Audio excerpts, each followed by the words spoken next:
In August, after a lengthy stay in England where he'd been instructing, James McCudden returned to France to join No. 56 Squadron. Since the death of Albert Ball 4 months earlier, 56 had stayed in the thick of battle and had established itself as the Royal Flying Corps' best squadron. The SE-5 fighters they'd introduced into the air war had more than held their own against the albatrosses flown by their foes, and the newest variant, the SE-5A, was the fastest fighter in service at the time. There were few men serving in the Flying Corps who had witnessed the airplane's technological advancement the way James McCudden had.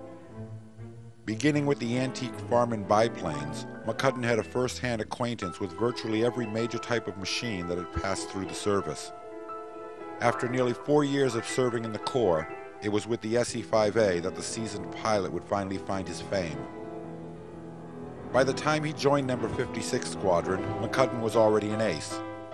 Once aloft with his new unit, he began to steadily swat Germans from the air, doubling his score in his first 2 weeks back in action. In the end, McCudden was to score 52 of his 57 victories while flying the SE-5A. Another excellent English fighter to recently arrive at the front was the Sopwith Camel. Short and stubby in appearance, the Camel was the next great advancement of the line that had begun with the Sopwith Tabloid, first flown in 1912.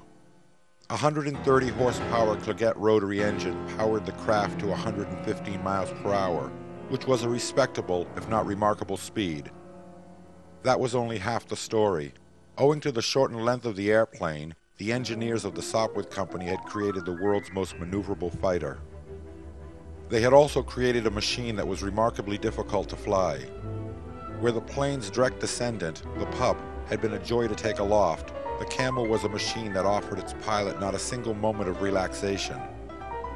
The strong torque offered by its powerful rotary engine ensured that the plane would immediately whip into a right-handed spin unless its pilot kept up a constant pressure in the opposite direction.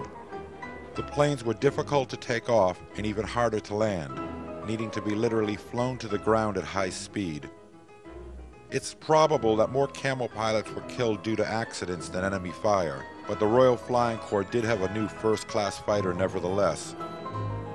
Twin synchronized Vickers machine guns mounted under a metal cowling gave the machine its hump, from which its name derived.